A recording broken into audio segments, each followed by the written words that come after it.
Olá, professores! Neste momento em que vivemos uma situação que exige de todos nós criatividade para exercermos as nossas atividades, temos o grande desafio de apoiar os nossos professores e as nossas equipes no seu desenvolvimento profissional. O Centro Paula Souza definiu várias estratégias para que pudéssemos atender a essas necessidades dos docentes numa trilha de diferentes masterclasses que pudesse apoiar os seus docentes na construção de suas aulas, de modo a atender a essa nova realidade. Para isso, nós contamos com diversos especialistas para falar sobre os temas atuais. E hoje eu estarei com a professora Lourdes Satier, que abordará sobre visão do futuro, contexto educacional, relevância para o mundo do trabalho, contribuição para o perfil do egresso. As nossas palestras, elas têm em média 20 minutos e são seguidas de uma seleção de perguntas, justamente para facilitar e refletirmos sobre o que foi trabalhado por nosso palestrante. Então agora eu vou falar com a professora Lourdes Satier, que é socióloga, formada pela Universidade Federal do Rio de Janeiro, com pós-graduação pela Flasco da Argentina. Tem mais de 30 anos de experiência no campo de educação, como produtora de conteúdo voltada para a formação de professores e gestores de instituições educativas. Atualmente, ela é diretora de formação da ONG Doutores da Alegria e também apresenta materiais voltados para a construção de competências socioemocionais para os professores. Em agosto de 2017, ela participou e foi palestrante do TEDx São Paulo, justamente sobre o tema do poder da transformação do professor, que vem totalmente ao encontro do momento que estamos vivendo. Além de ter participado de diversas atividades e formações de nossas equipes. É uma antiga conhecida do Centro Paula Souza. Olá, Lourdes, tudo bem? Oi, Aminelis, tudo bem? É, eu, Tudo. eu queria agradecer o convite.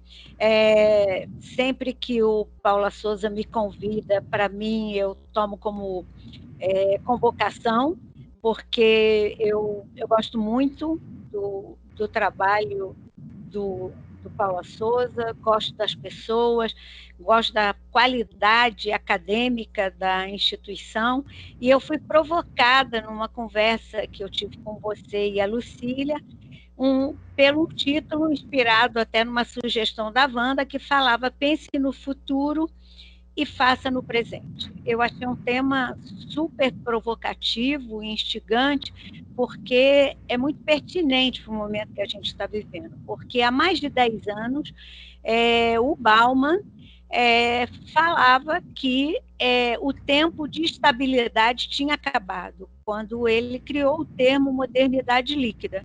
Ou seja, para mostrar que tudo que estava definitivo não fazia mais sentido na contemporaneidade, e que a contemporaneidade era marcada por uma instabilidade. A gente entendia isso, e só que a gente achava que isso vinha mais lá para frente, até que chegou a pandemia do coronavírus, e de repente, como por ser pandemia, o planeta Terra foi congelado e todas as pessoas tiveram que entrar em isolamento social, né?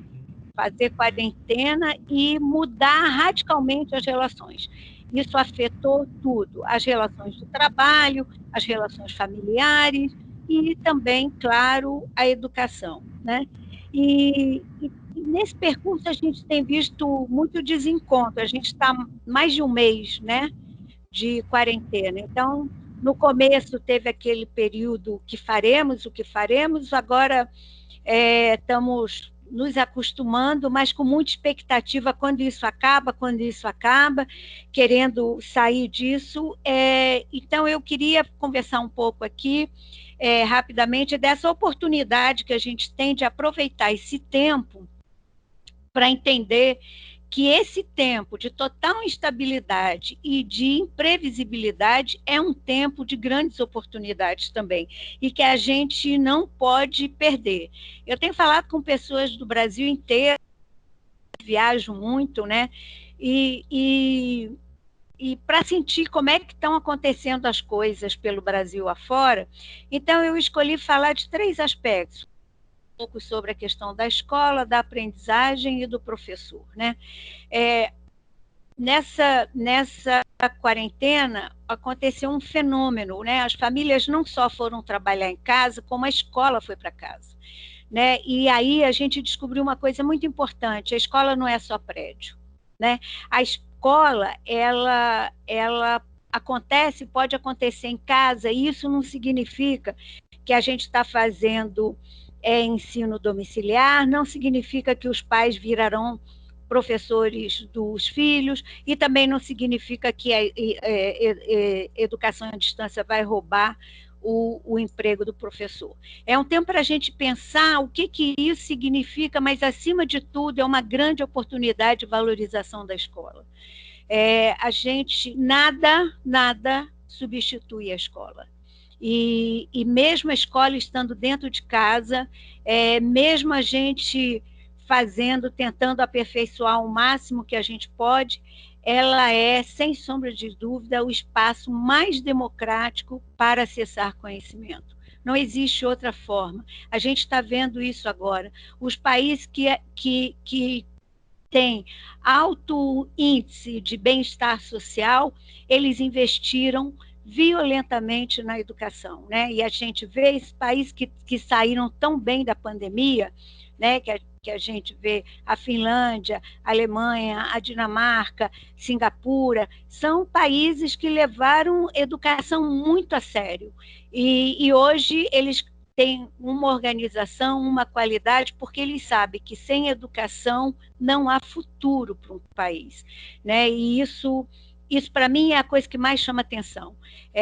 Neste momento tão difícil, a gente tem que defender a escola. E isso, para mim, é muito importante. Está rolando até na internet um vídeo argentino, e que é muito lindo, que é um professor conversando com os alunos, falando sobre esse tempo, né? E perguntando para os alunos que isso tudo que a gente está passando, o importante é pensar o que isso te afeta, né? O que isso te toca. E que ele esperava que, quando passasse o tempo e quando muito no futuro a gente viesse falar sobre esse estranho ano de 2020, e se perguntassem para eles o que foi para você esse estranho ano de 2020, e ele esperava que os alunos respondessem: nesse tempo eu era aluno e eu ajudei a defender a escola. Eu acho, ou manter a escola aberta, eu acho que isso é muito importante, que a gente não perca essa dimensão. A escola não pode deixar de existir, né? Porque é a única forma de todo mundo aprender de forma igualitária, de forma democrática, e é uma forma também de combater a injustiça social e poder entender e lutar por uma escola não apenas para poucos, mas uma escola para muitos. E aí a gente teve a oportunidade de ver que a pandemia trouxe luz no tamanho, no gigantismo da desigualdade social que o Brasil vive, né? As escolas particulares, as redes particulares, quando começou a quarentena, imediatamente saíram atolando as crianças de lição, exercício. Os professores viraram máquinas de fazer exercício, uma exaustão, enquanto a rede pública optou por antecipar as férias e dar um recesso para os professores. E agora que as redes públicas estão se organizando para essa volta. E nesse período eles perceberam que, olha, se a gente fecha a escola, o moleque também não come. Ou a gente vai agora começar uma educação de modo remoto, e aí perceberam que a questão da internet é bastante complicada no Brasil, ela não chega para todos. né? E agora nós estamos vendo essa forma de trabalhar, que está todo mundo correndo atrás. O Paula Souza se organizou bem, eu destacaria isso nesse cenário nacional. Acho que o Amazonas, que tem um centro de mídias e que está acostumado a fazer, utilizar a televisão pública, e é incrível, porque eu tenho percebido como as redes estaduais e municipais não se organizaram com rapidez para utilizar as televisões públicas, porque a televisão chega muito mais facilmente do que a internet nos lugares mais distantes do Brasil. Então, eu acho que, falando em escola, aconteceu isso. A gente viu, deu visibilidade à profunda desigualdade dos sistemas educativos do Brasil. E aí eu acho que é um compromisso de todos o que a gente sai aprendendo dessa pandemia, e que não há possibilidade de uma escola ser absolutamente maravilhosa e se acomodar no seu brilhantismo sem se preocupar com aquela escola que não vai bem. Hoje a gente entra nessa pandemia, mergulha nessa pandemia para ver, para reconhecer que não há sucesso se esse sucesso não for de todos. Uma escola só, bem-sucedida, de nada adianta para o Brasil. É preciso criar redes colaborativas para além de questões políticas, ideológicas, mas como um compromisso ético de educar todos e não deixar nenhum aluno para trás.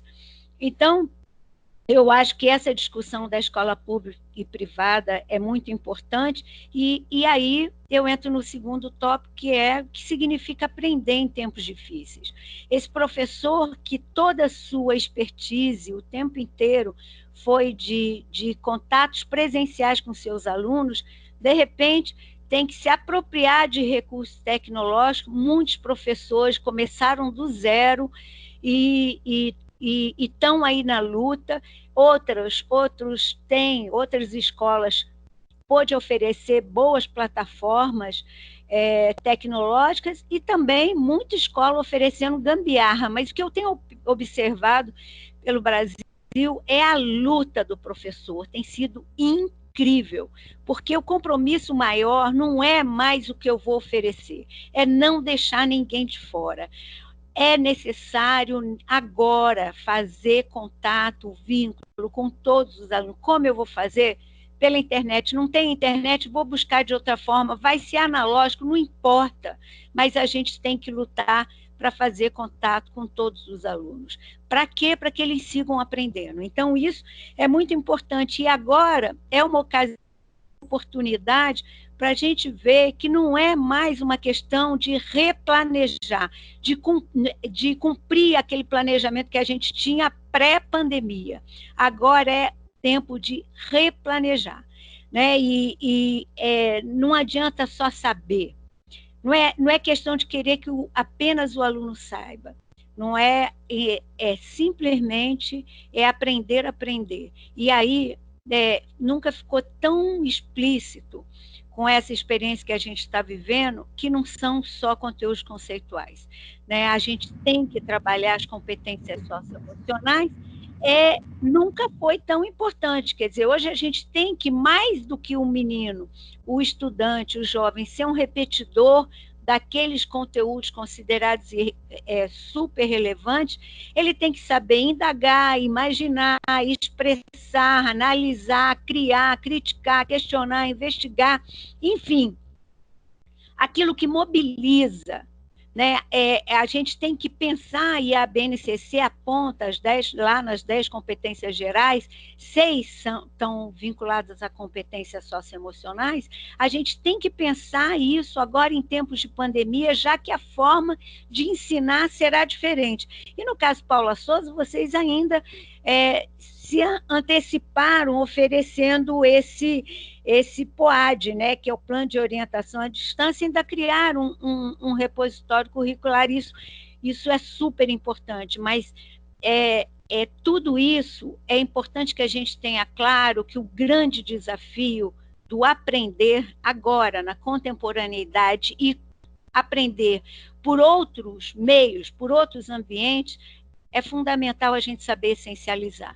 A gente tem que cortar aquilo que é demais, a gente é muito conteudista, o nosso currículo é cheio demais, a gente tem que essencializar, não para simplificar, mas essencializar no sentido de ensinar aquilo que possibilita dar saltos qualitativos e seguir aprendendo. A gente não tem que ser um Google, já está, acessar conhecimento, isso é a parte mais fácil. O que eu faço com esse conhecimento e como eu relaciono os conhecimentos, isso sim é o mais desafiador, né? E o ensino daqui para frente, ele vai ser isso, o que eles chamam de bimodal. A gente vai ter momentos online, momentos offline, momentos presenciais, momentos à distância, e a gente tem que estar preparado para isso. E aí entro no terceiro e último tópico, que é quem vai promover isso tudo, a figura central, sem sombra de dúvida, é o professor. E aí ele tem uma grande chance, de ver que ele vai errar, ele vai acertar, ele vai ficar nervoso, vai ficar frustrado, mas calma, respira fundo. Tem 1000 perguntas. Como vai ser o Enem? O menino vai passar no vestibular? Como eu dou conta da BNCC? Como eu faço com as aulas de laboratório, as aulas de prática? Calma, respira. Nós não temos que dar conta de tudo neste momento. É uma grande oportunidade da gente essencializar. Calma, paciência e generosidade com você e com os outros para criar, que eu tenho certeza que vai ser capaz de criar soluções. E aí eu entro numa questão que eu também vejo como uma oportunidade, que nós temos agora com a pandemia uma oportunidade de sair daquele modelo que o professor sempre esteve no seu trabalho solitário. Nunca foi tão importante aprender a trabalhar em rede. Quer dizer, a gente tem que criar cultura colaborativa nas escolas, dentro da escola e interescolas. A gente tem que entender que o momento agora é a autonomia do professor independente, eu faço porque eu sei, não cabe mais. A saída é a gente fazer junto, redes colaborativas, inclusive com os alunos. Os alunos são potentes para ajudar muito o professor na construção desse novo modelo de ensinar e conquistar esse novo ambiente, esse novo desafio. E, para terminar, eu queria dizer que um dia, daqui a pouco, a gente não sabe como, pode ser em junho, pode ser em julho, pode ser em maio, enfim, quando vão voltar para a escola, mas um dia vai voltar para a escola. E é muito importante que a gente pense também, agora, no presente, mas que a gente olhe um pouquinho mais adiante, que esses jovens vão voltar para a escola.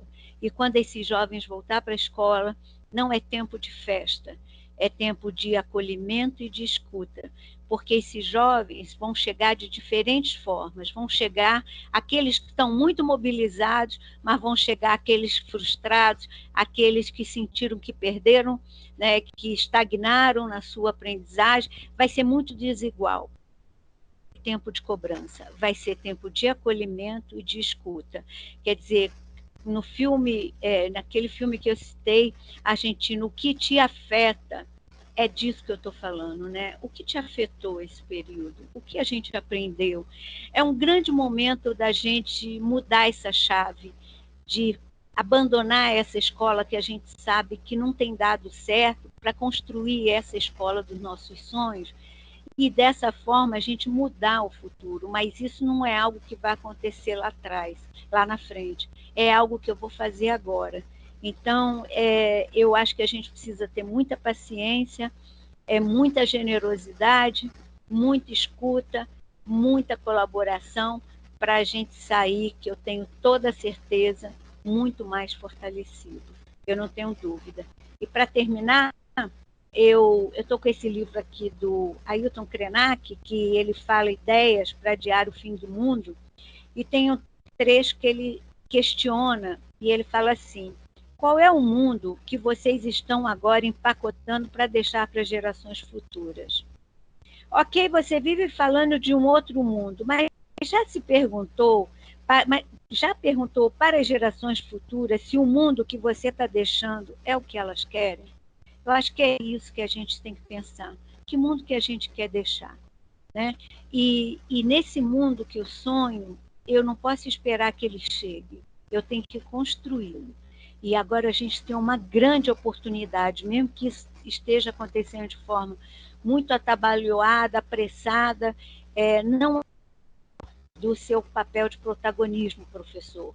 Você é peça-chave nisso. E você tem que estar absolutamente comprometido e lutando, porque não é fácil, não vai ser fácil, mas qualquer que seja a tecnologia que chegar aí, ela não funcionará sem a sua função, sem a sua atuação. A tecnologia está para nós e não nós para a tecnologia.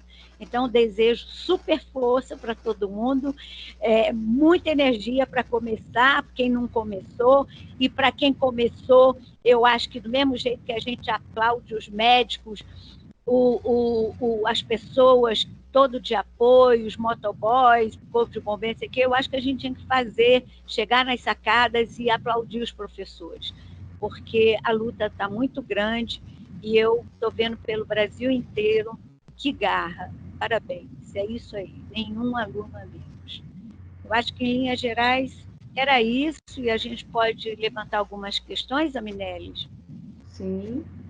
Obrigada, Lourdes. Sua palestra abordou os nossos temas principais, né? Muito interessante para nós. Temos essa preocupação, né, com esse retorno às atividades remotas com os alunos, essa questão do professor, né, realmente de se reinventar, de pensar em novas práticas, né?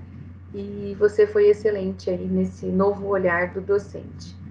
Então, tinha separado algumas perguntas aqui, você já abordou sobre esses temas, mas para a gente fechar isso para os professores, né? Você acredita que a partir dessas mudanças, dessa entrada, né, da tecnologia, seria um momento de aprendizado de mão dupla, para o professor e para o estudante?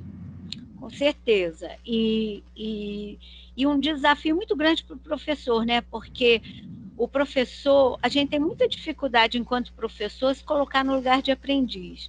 A gente recebeu uma formação de ser aquele que sabe, que fala para o outro que não sabe. É sempre um monólogo, né?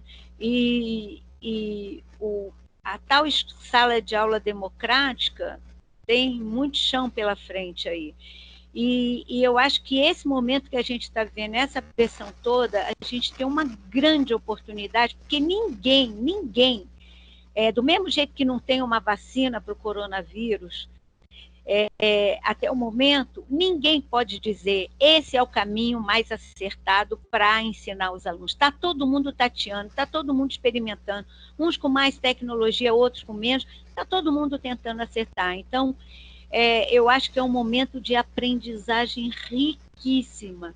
E isso, essa articulação professor-aluno, né, e também professor-professor, né, professor-coordenador, enfim, essa solidariedade, né, eu lembro até assim, eu tive a oportunidade de ver alguns vídeos que vieram de algumas ETECs, e eu achava lindo o que eu vi alguns, que era muito, muito bacana a mensagem que passava sempre assim: olha, nós estamos juntos. E eu ficava muito emocionada cada vez que eu via. Era muito importante que os alunos soubessem. Olha, eu não sei como você está sobrevivendo, eu não sei como é a sua casa, eu não sei como é a sua família, que tipo de privação você está passando, mas eu quero que você saiba que nós estamos juntos. Nesse momento, isso é a coisa mais relevante, né? E eu fiquei também muito emocionada, porque muitas escolas trabalham com habilidades socioemocionais e fizeram musiquinha e tal, e amor, tal, aquela coisa toda, e de repente começou a aparecer na televisão algumas ETECs que estavam fazendo álcool em gel, que estavam fazendo equipamentos, era professor junto com aluno, é disso.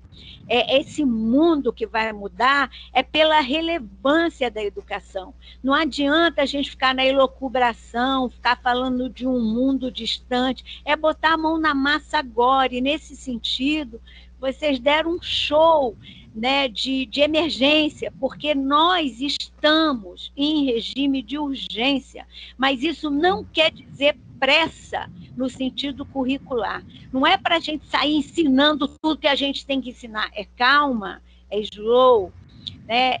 Mas, ao mesmo tempo, é botar a mão na massa e atender uma demanda real. Isso é a preparação real, verdadeira, para esse mundo do trabalho que está se avizinhando aí, que a gente não sabe o que é, mas ali se desenvolveu competências, né, ligadas à solidariedade, à resiliência, à empatia, que a colaboração, que são fundamentais para esse mundo do trabalho. Então, eu acho que, puxa, eu fiquei bem, bem feliz de ver isso. Perfeito, Lourdes. Na verdade, você já até respondeu o que eu ia abordar, né? E eu corroboro aí com você a sua ideia, né? Que este momento da pandemia fez com que os professores e os alunos, né, se mobilizassem, e que a grande temática de trabalho do nosso ano, que você, como formadora de professores, tem trabalhado com os nossos coordenadores pedagógicos de curso e, por consequência, com os nossos professores, que é justamente trabalharmos na construção de competências socioemocionais, né? Além das nossas competências técnicas previstas nos currículos do Centro Paula Souza, o olhar para este ano é na construção de competências socioemocionais. Então, assim como você, eu também entendo que este momento não está relacionado a perdermos esse tempo de não estarmos na escola, mas sim um momento de oportunidade, né? De aprendizagem e, principalmente, de colaboração e na construção dessas competências socioemocionais.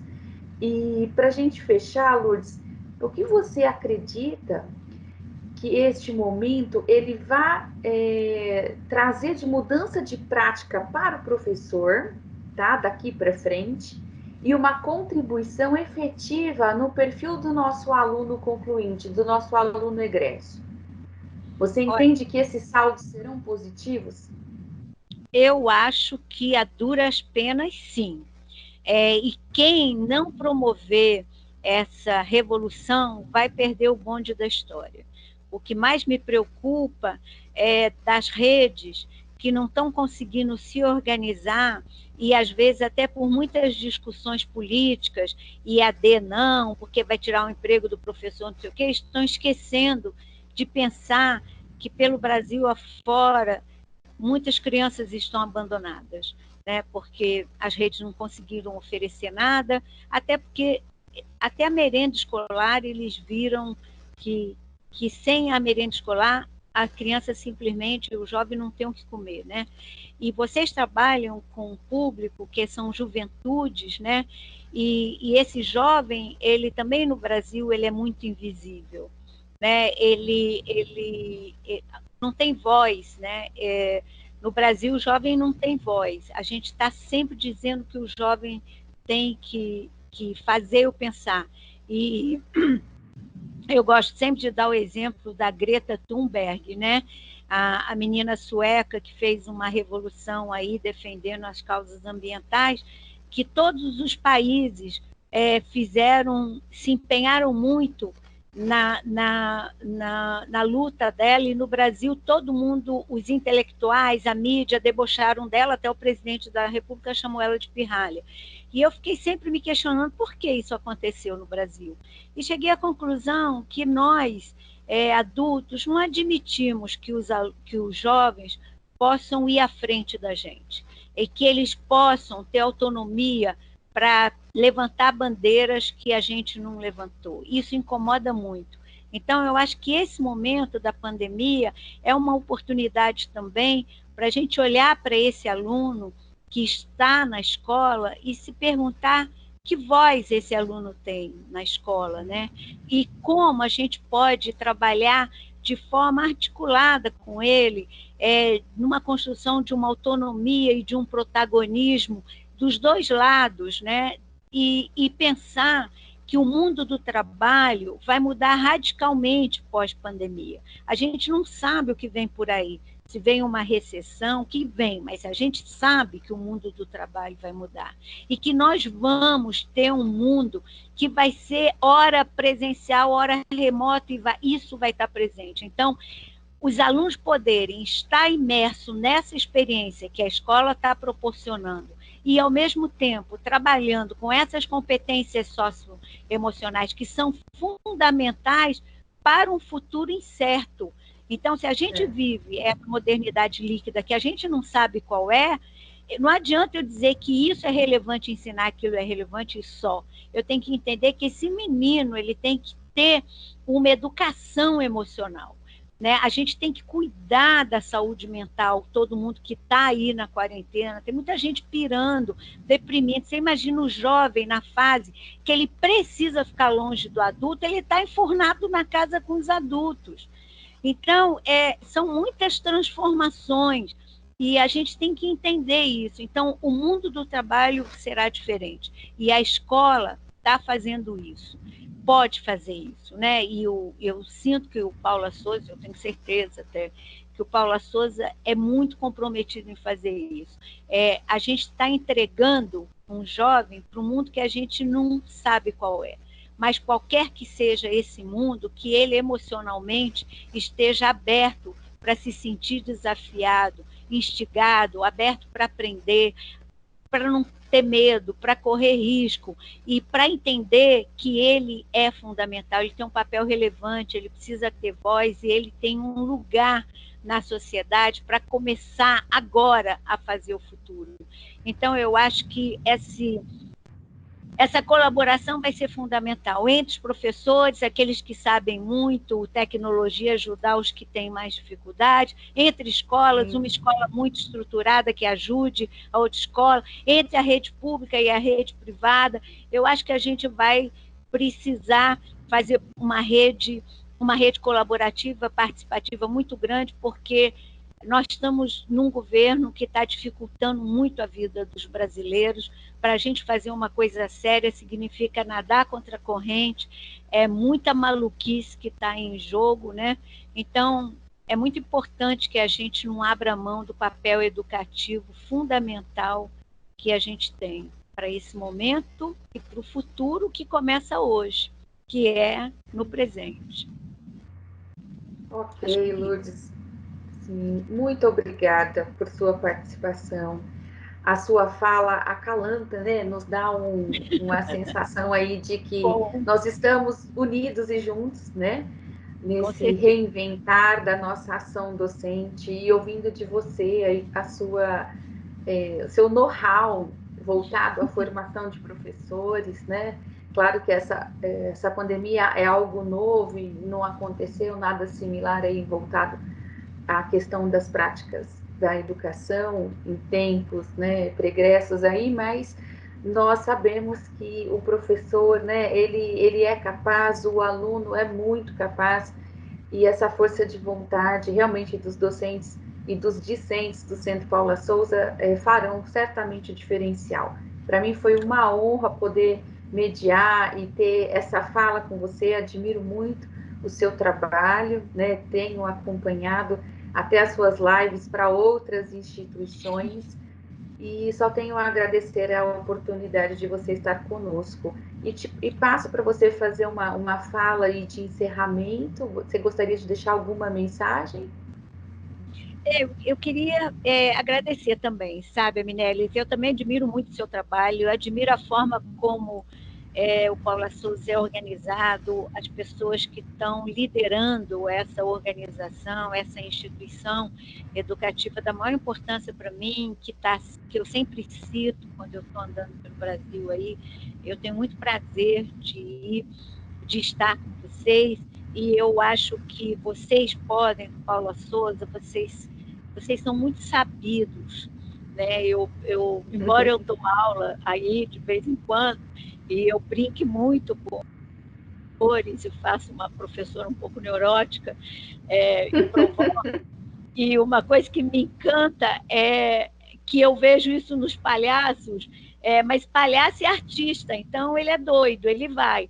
Agora, os professores do Paula Souza, os coordenadores de curso ou coordenadores pedagógicos, embora não sejam artistas e academicamente tenham muita titulação, o que me encanta é que eles vão na doideira, e eles vão no desafio, e eles vão nas provocações, e eles nunca tiveram uma postura de não entro nessa. Eu posso provocar, eles reagem, que me dá um retorno sempre muito bom. E toda vez que eu estou no Paula Souza, são parcerias ricas que eu tenho, e todos os dias eu saio muito satisfeita. Então, isso me dá... E vocês, nacionalmente, têm know-how para ajudar as escolas do Brasil, redes do Brasil. Vocês são muito importantes, e eu espero que a experiência de vocês possam compartilhar com aqueles que não estão conseguindo, ajudar, porque não é só fazer muito bem para dentro da organização, é fazer muito bem dentro e para fora, né? Poder ajudar quem está precisando. Eu acho que vocês têm responsabilidade nisso. Esse saber que vocês têm aí, vocês precisam ajudar o Brasil. Tem lugares absolutamente abandonados e vocês podem ajudar. E eu gostaria que vocês se inspirassem e pensarem que não tem possibilidade do Brasil crescer se a gente não diminuir essa desigualdade que a gente vive. E a forma de diminuir é pelo conhecimento, é pelas instituições. E eu acho também, Amines, para terminar, que pós-pandemia a educação técnica e tecnológica vai ganhar um prestígio. Agora, meu momento de bola de cristal, bruxal, é que eu acho que chegou a hora de vocês, chegou a hora de mostrar que o ensino, os cursos técnicos e tecnológicos, o ensino técnico não é coisa para pobre, de segundo, ao contrário. Cada vez menos, cada vez mais é isso. O Castel estava falando isso tem falado sobre isso, o Harari fala sobre isso. Cada vez as academias titulação acadêmica tende a reduzir a importância, e esse mundo técnico vai ser cada vez mais imprescindível.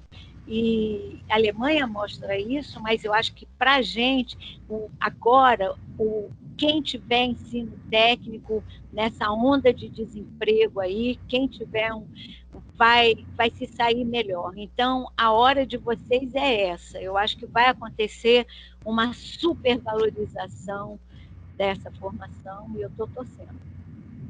Obrigada, Lourdes. Agradeço novamente sua participação, né? E nós esperamos que você, professor, né, leve essa mensagem.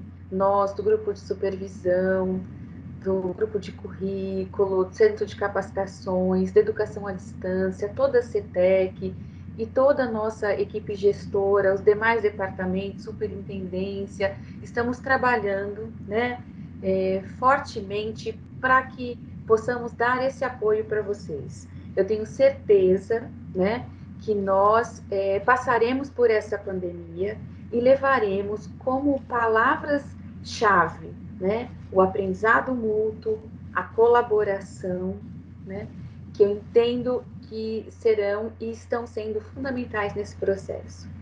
Contem sempre conosco, né? Nós estamos aqui com vocês. Abraço a todos os professores e obrigada, Lourdes. Até a próxima. Obrigada e boa sorte para todos nós. Fiquem em casa ainda. Fiquem em casa. No time. Um beijo, Aminelis. Obrigada. Outro. Tchau, tchau.